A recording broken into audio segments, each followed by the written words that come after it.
on the production and export of raw materials, stressing that the country wants to build a value-added industrialized economy and not entirely relying on aid from the West. We can no longer continue to make policy for ourselves, in our country, in our region, in our continent, on the basis of whatever support the Western world or France or the European Union can give us.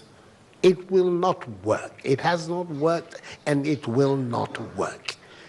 Our responsibility is to charter a path which is about how we can develop our nations ourselves. It is not right for a country like Ghana, 60 years after independence, to still have its health and education budgets being financed on the basis of the generosity and charity of European taxpayers. By now, we should be able to finance our basic needs ourselves. And if we are going to look at the next 60 years as a period of transition, a period whereby we can stand on our own feet, our perspective has not to be what the French taxpayer decides to do with whatever surpluses that they have in France. They're welcome. They're appreciated. Whatever interventions that the French taxpayer through their governments make to us are appreciated. We're not going to lick a gift horse in the mouth. But this continent, with all that has happened, is still today the repository of at least 30% of the most important minerals of the world. It is a continent of vast, arable and fertile lands. It has the youngest population of any of the continents in the world. So it has the energy and the dynamism. We've seen it.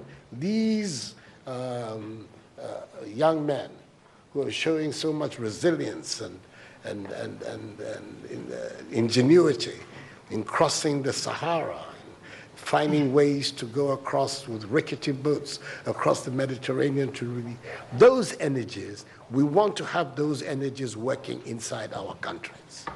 And we're going to have those energies working in our countries if we begin to build systems that tell the young people of our country that their hopes, their opportunity are right here with us.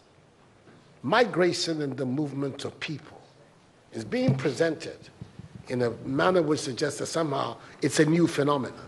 There's nothing new about it. It's as old as man, the movement of people. And it has always been linked to the same thing. The failure of where you are to provide you with an opportunity, so you move somewhere else.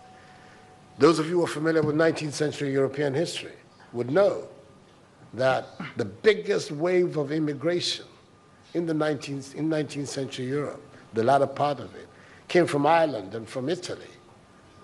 Waves upon waves, generations of Italians and the Irish people left their countries to seek the American paradise, largely because Ireland was not working, Italy was not working.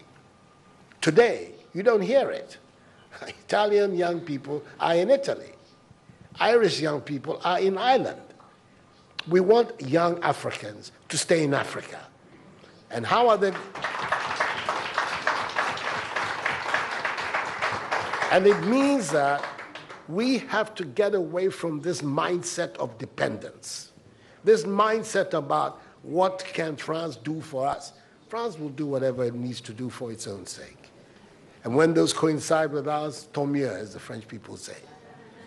But our main responsibility as leaders, as citizens, is what we need to do to grow our own countries. What are the institutions that work, that will allow us to have good governance, to have accountable governance, to make sure that the monies that are placed at the disposal of leaders are used for the interests of the state and not for those of the leaders, to have systems that allow for accountability, that allow for diversity, that allow for people to be able to express themselves and contribute to fashioning the public will and the public interest.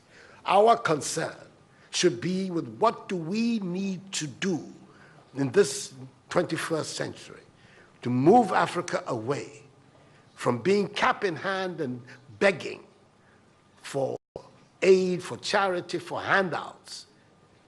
The African continent, when you look at its resources, should be giving monies to other places.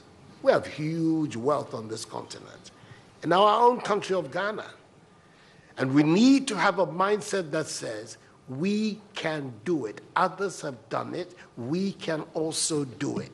And once we have that mindset, we will see it as a liberating factor for ourselves. We keep talking about how it was that Koreans, Malaysians, Singaporeans, who got their independence at the same time as us.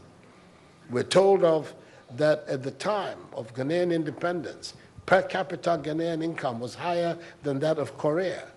Today, Korea is part of the first world. So is Malaysia. So is Singapore. What happened?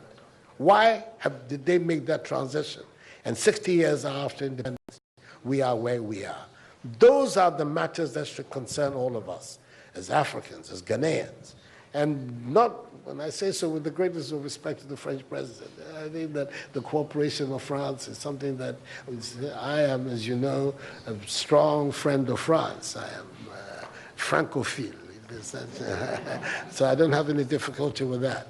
But I'm talking about our own propulsion, what we need to do to get our countries to work so that we can create the conditions that would allow our young people to forego this hazardous effort to get to Europe. They're not going there because they want to. They're going there because they don't believe they have any opportunities in our countries. So that should be our focus.